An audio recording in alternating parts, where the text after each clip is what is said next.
So first of all, I gotta thank Dermatech for providing the data that I'm using, and did some of the legwork for me on the data reduction um, that I'm gonna go over on this presentation with. So thank you very much for that. And up front, this was just a brute force data reduction. I didn't use the tools. I didn't use tag 2014. Um, and I did use some of what Dermatech did for me in extracting the data out of the SFlow tool text files. So that's where I started from. But here are the general steps to for data reduction when you're trying to match the SFlow and power meter data. So first thing is extract the data from the text or CVS files from the SFlow tool. So you're either going to have to cut and paste them, generate a Perl script or some kind of script to pull out the required fields, making sure you're pulling out the right index fields, or extracting it from the CVS file if you use the -L-4 as Don mentioned earlier. Next, you'll have to convert the SFlow data into MIBs per second with timestamps.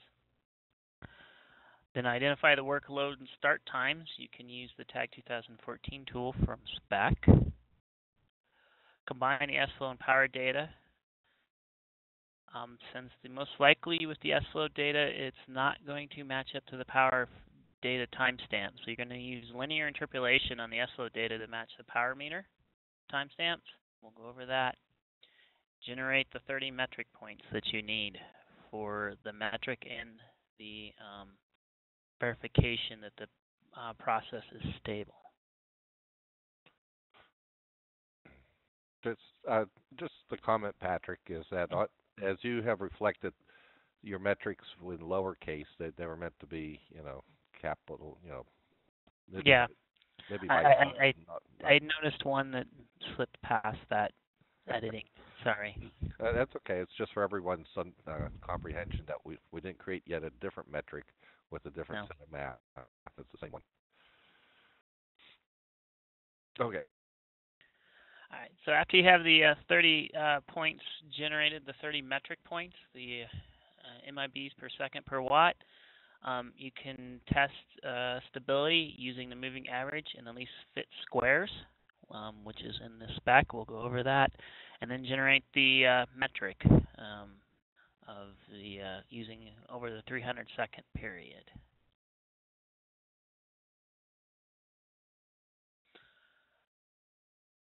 Oh man, there's another one. I've got to go fix this. Sorry, I thought I got all these, but I must have been there. There's no MIBs per second that needs to be fixed. Anyway, so again, I have to thank Dermatech for doing some of the legwork for me. They extracted this data that you see down here in the bottom table for me already, where they had the UTC per count plus the in bytes per out bytes already extracted for me. So I'm just taking it from there. Thank you for that. You can cut and paste, like I said, or come up with a script to pull those out yourself. But this is where I'm going to start from. So I align UT steps with bytes in, byte out counters, formulate the bytes per second, and the in bytes per second, and the out bytes per second. And that's really the difference between the counters and the, basically counter at time in and n-1. I don't know why it always does that.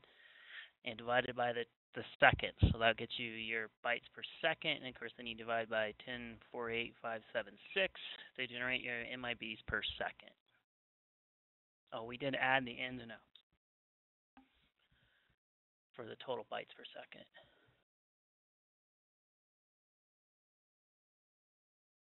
Then you're going to change the Unix seconds UTC count into, I'm using Microsoft Excel for this, so I changed it into Microsoft Excel timestamp. You can reference this slide to how to do that.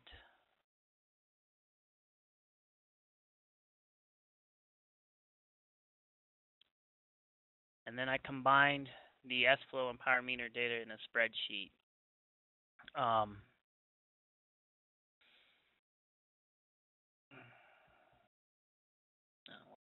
So I combined it, and what I'm showing here is in the spreadsheet. Let me stop this presentation right now. Give me a second.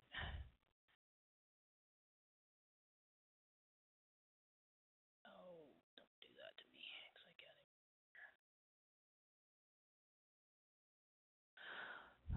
it. So I combined the SFlow data over here in these columns and combined the power data in these columns and tried to line up as best as I could for the timestamps. As you can see here, we have hour 16, 18 minutes, 43 seconds, 16, 18, 43. So I started there as the lineup. This is all the raw data combined together.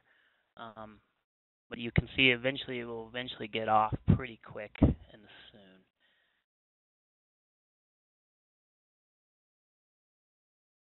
So then what you have to do, Patrick, if you click on your format shape box off to the right, oh, sorry, and kill the X there, that will give you more space. There we go. I'm coming back to my presentation, hopefully. Come back. There we go. You see in the presentation again now? So what I've done is I went and found where each run starts and stops. For the power meter, I placed it in the column, and then I placed the corresponding SFlow data around those power meter timestamps. And now what I had to do was to do a linear interpolation on the MIBs to line up to the timestamp with the power meter. So now we have a power and a interpolated performance that are lined up on the timestamp, so we know that we should be fairly close. So if you give me a second, I'm going to close that off. And so that's what this spreadsheet did here for me, which is in the table at the bottom of my presentation. You can see it actually doing live time. I'm going to have to make it an eye chart here a little bit. I'm sorry. There we go. So we get all the calculations on the there. If I just select here, it's very simple linear interpolation to find out the performance MIBs that would be matching to the watts. What does that do? This is what I should have added to my presentation, and I may add that to it. If you look here, here's the raw performance on this chart. Here's the raw performance is the orange line, and the interpolated line is the interpolated performance is the blue line. Sorry. So we can see how it's going to match up, and it doesn't really affect the data as much as we hoped it would. I mean, let me rephrase that. It didn't change the data, and we should have valid results.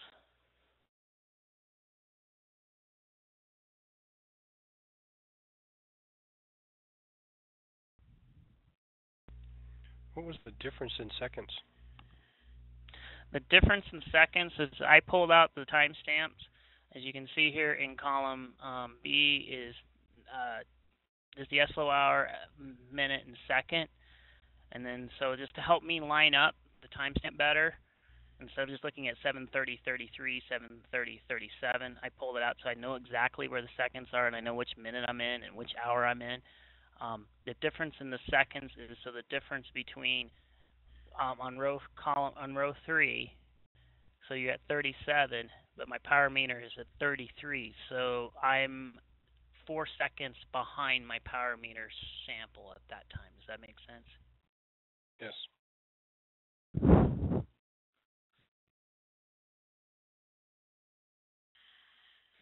And you have to go through and make sure, because some of them are going to line up to where they be, or the SFlow data and the power meter line up exactly. So you're not going to linear interpolate through that. You're going to use that actual data at that point.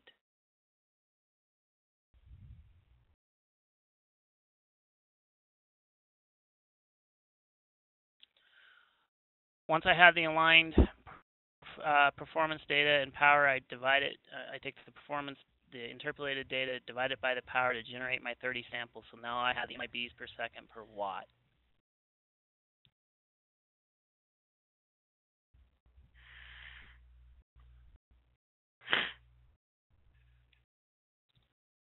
At this point, I can move on into the moving average.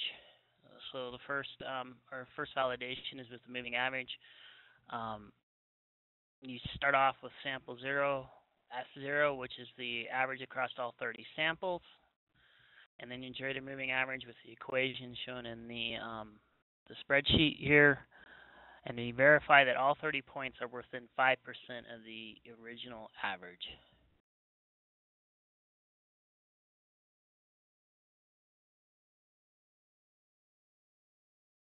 If that's correct, or that all points are within 5% of the original average, that validation passes. You can validate using the least square fits. The equations are shown here. This is my top couple samples that I did for the Excel spreadsheet are shown here. You calculate slope of m, you calculate the intercept, and then you calculate y at 30, the 30th point, y at the first point, and verify that difference is within 5% as well. So this particular sample I'm using passes both our validations that it is a stable test.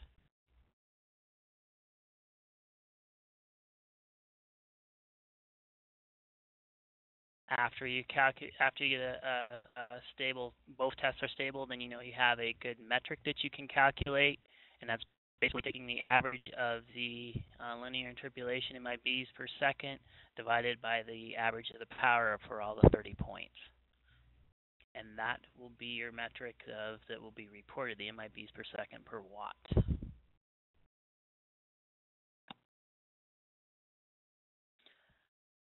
That's what I have for the data reduction. It's a brute force process. You guys can generate your own tools to make it more automated. There are some tools being worked out there, like Spec has, to line up the power and data tools for the particular run times. You might have to go grab some time before because they may not match, so you may need a second before. I'm not sure, Don, how well it's going to line that up. So you can do the linear interpolation. But that's what I have. Is there any questions?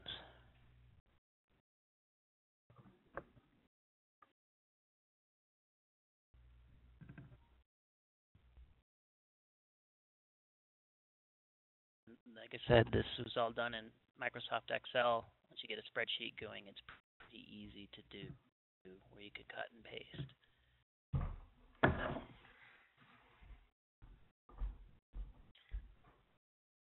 Yeah, I'll point out that in your data set you're working with from DeMartech, the SPLO samples were in the format, CSV format.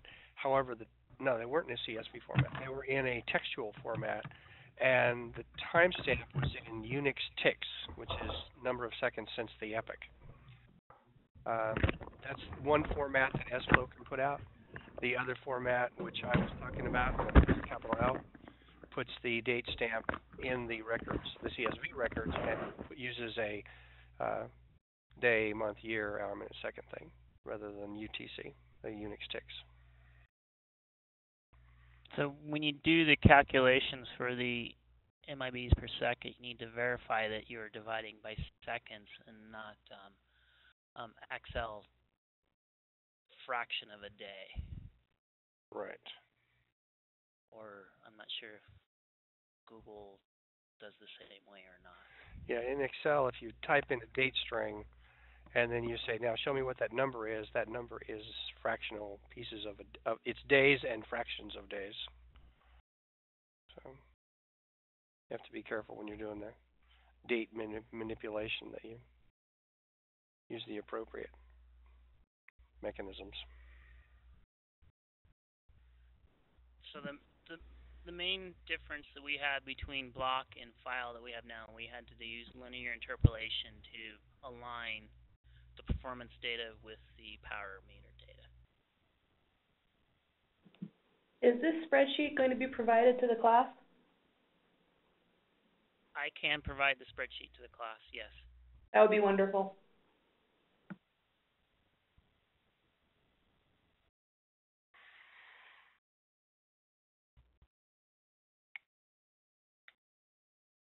And, one of the questions that might be in the back of some people's minds is what else is going to be developed for tools, if any, from SNIA standpoint, and we've looked at there could be a lot of permutations of what versions of SFlow, what systems and different power meters putting out different order of their data and all that, and we've opted to use as the lowest common denominator is this brute force method, and then if you're able to make use of the tag tool. But there's no near-term plans by SNIA to put a like an open source tool together that takes this from A to Z, from like raw data, the alignment, and then yield the metric itself. If anyone on the phone is going to create tools and so forth, we would be willing to, create like a resource page and point folks to those and with the caveat your mileage may vary.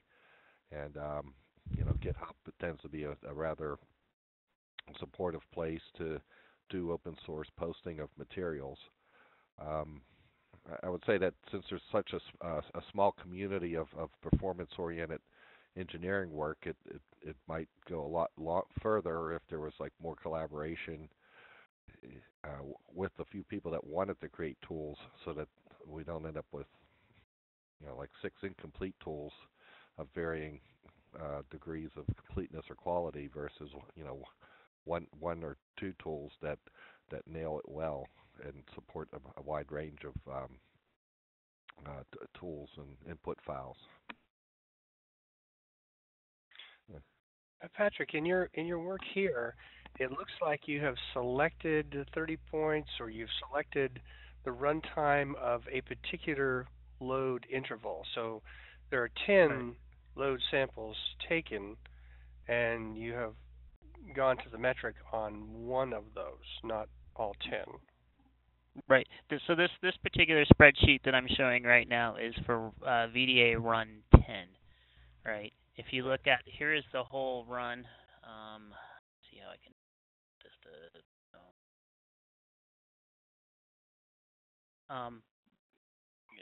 here is the whole run for the VDA workload task, right? So here is VDA, the first run, second, third, fourth, fifth, sixth, 7th, 8th, 9th, and 10th. So this where these gray bars are at the highest is the actual run time, the time before it's the warm up, and then this is all the initialization phase. So I'm just looking at calculating across this sample period right here. Right.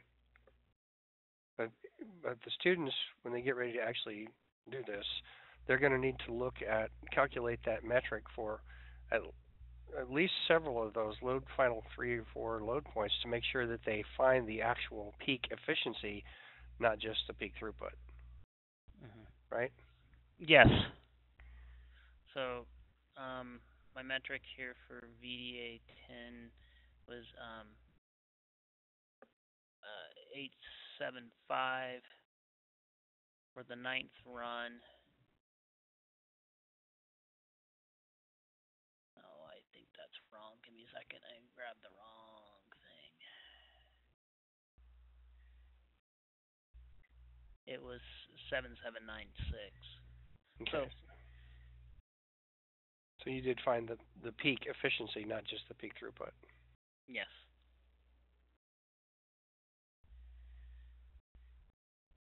And you can one good thing to probably do, and I would always do, is plot out your power and your performance MIBs per second over the whole run, so that you can see that our power is pretty much staying stable across the entire thing. So where you have your peak performance, you are going to get your peak metric. That would be a good way to quickly check and see where to go start looking. Okay, so orange is your power. Orange is my power. Blue is your throughput from SFlow. Blue is my throughput. Okay. And gray is the run phase. Yes. The actual measurement portion. Cool.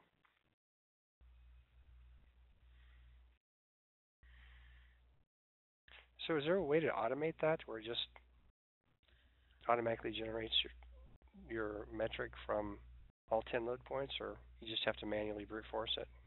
Right now I just manually blue force it.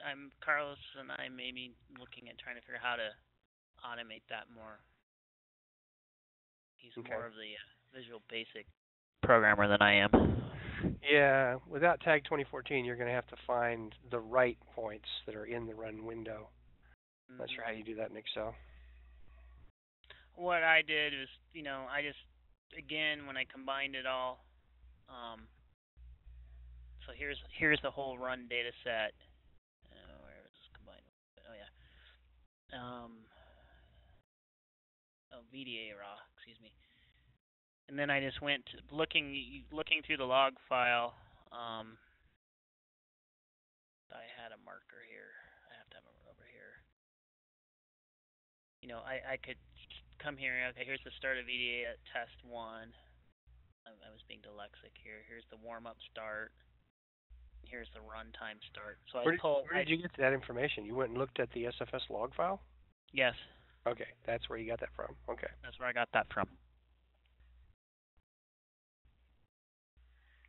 And that's in the either on the console or in the results subdirectory, right? Yes. Okay.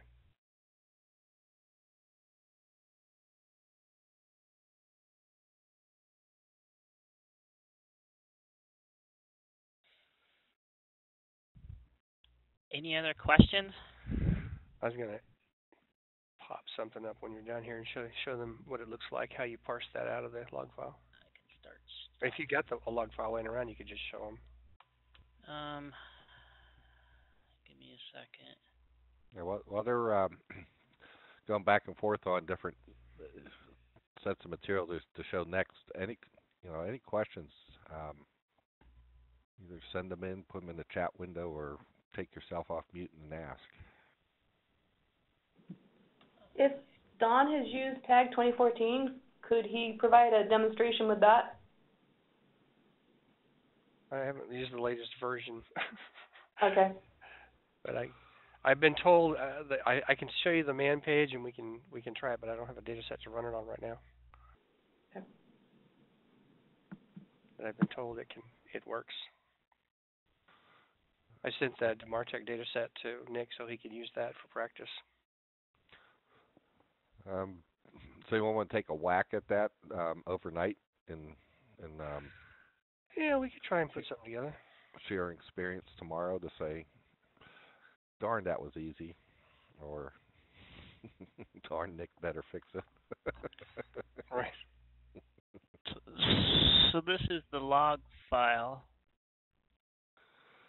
from the SpecFS, and so coming just down here, Don, where do you want me to point to? Keep going. You're going to get right past the initialization phase, and it'll actually say, I'm starting the warm-up, I'm starting the run, I'm finishing warm-up, I'm finishing run. You should see that coming up pretty soon. So here it's, here it's saying starting the VDA run 1 of 10, stream equals 9. So there's the timestamp where I said, okay, we're starting the VDA test.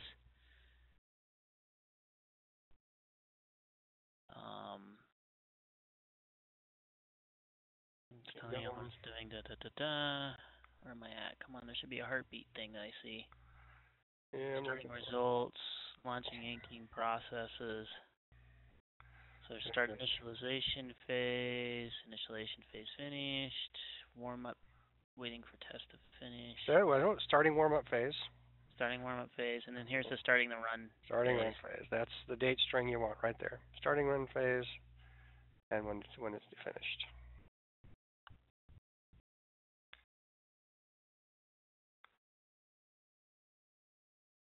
Right. That's the measurement interval. And then it will say test finish. Right. And it should be about 30 points from here because this is 1631.06, 1636.09. Ran for 5 minutes. Yep. Okay. Now, Yeah.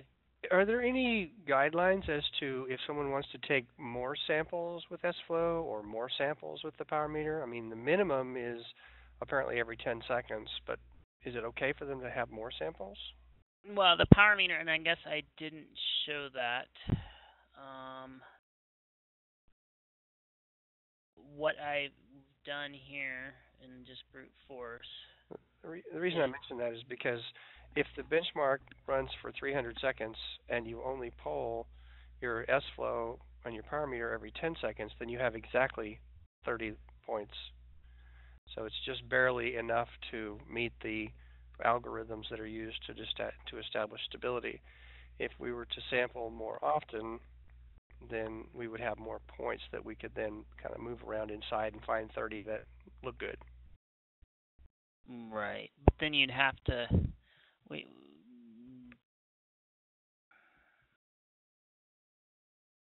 You could find a 30 that were stable, Right. but then you're lowering your, because if you can only run for 5 minutes, but we need a 300-second a 300-second metric period. Right. We'd have to change that metric period in the spec down to match the 30 samples. You understand what I'm saying? Yeah, you're getting very soft. Oh, yeah. Sorry. But So on the power meter data, I did have to go and take the average, because we had 5-second samples, which is required by the spec, and so I took the average of the two samples, and then I just kept every 10-second samples that I wanted. Cool. There was another question. To extend the runtime past 300 seconds in order to achieve stability if we're not getting it at 300? Not for publication, no. Okay. It should reach stability because remember, it already just finished 300 seconds of warm-up, so it should be stable by the time it starts the run phase. Yeah, I'm just remembering with the block that you could extend time in order to get stability. You could extend the warm-up for up to a week. And if it's been sitting there running the load for a week, and then you say, now, transition quietly into the run phase for 300 seconds, it should be stable. I mean, you've been running the workload for a week. It should be freaking stable by now, right? Yeah. So that's how you do it in Spec SFS is you extend the warm-up time, not the runtime. Okay, so in the block you could choose, your 30 samples if you had a longer run, but in this your runtime is limited to those 300. Right. And that's what you're going to get your metric off of, period. Right. Yep.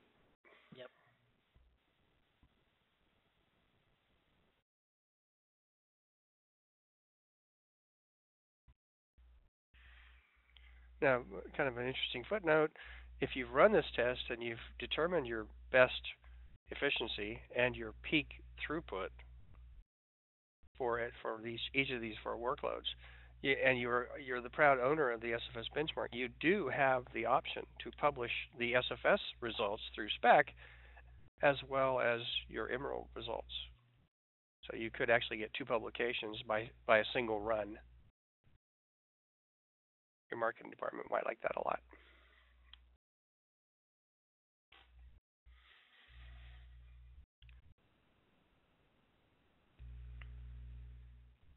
This is Jennifer at DeMartech. This is kind of a question for Suzanne and the group. I know we've had some systems before that have had periodic garbage collection, and it was nicer that you could take your measurement interval at any time during the run. Do you anticipate that being a problem with only being allowed this much of a metric or this much time for the test measurement? Yeah, the reason you had garbage collection tinkering with you is because VDBench is written in Java. This is not written in Java. This is written in C, so there is no garbage collection. Okay. So it should not be an issue. We were talking about garbage collection on the storage, That would be weird. It's been running for 5 minutes, and you start the run phase, and somehow in the middle of the run phase, it does another garbage collection cycle. Yeah, sometimes they're set at specific intervals, and it just lands wherever it wants to on your test. Wow. That would be weird. That like a RAID reconstruct in the middle of a benchmark. That's generally not a good idea. No, more like general maintenance. If it has write, so it'll stick it off somewhere, so the delete, it'll put it somewhere else, and so it hasn't actually overwritten the other stuff, blah blah blah, with the SSDs, and it goes and decides it wants to go clear all that out. Well, I haven't seen that phenomena affect the results yet, but I suppose it's possible. If so, you may have to either disable that, whatever that is, that maintenance thing, or run again and cross your fingers. Yeah, with the block is what we were using this particular storage system for. I don't know if they make filers. But yeah, it became very lengthy testing process because we kept on having to time it and guess when it was going to hit and try to schedule our measurement interval around it. Wow.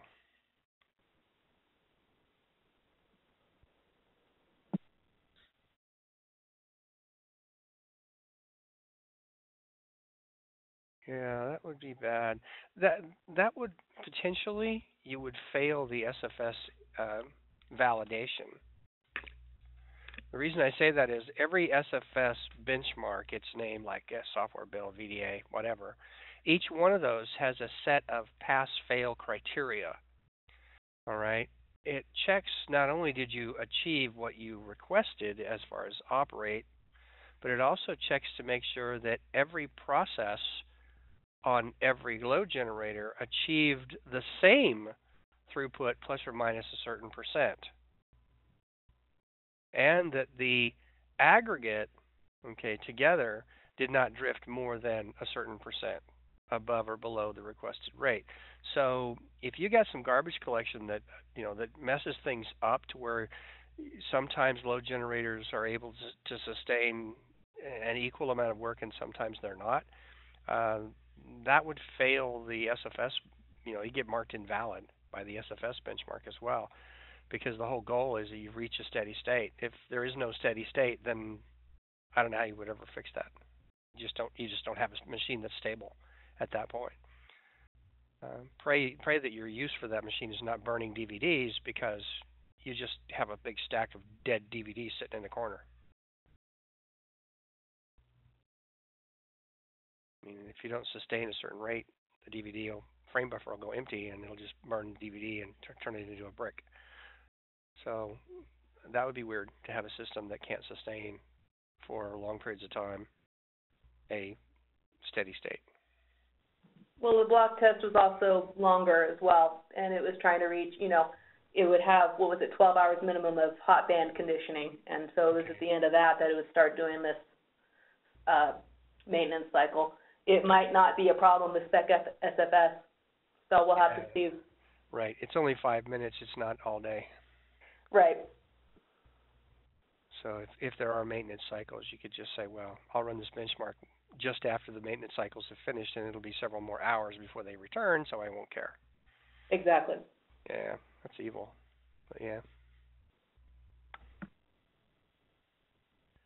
So in VDA, in block, you just had to keep guessing until you got success. That's painful.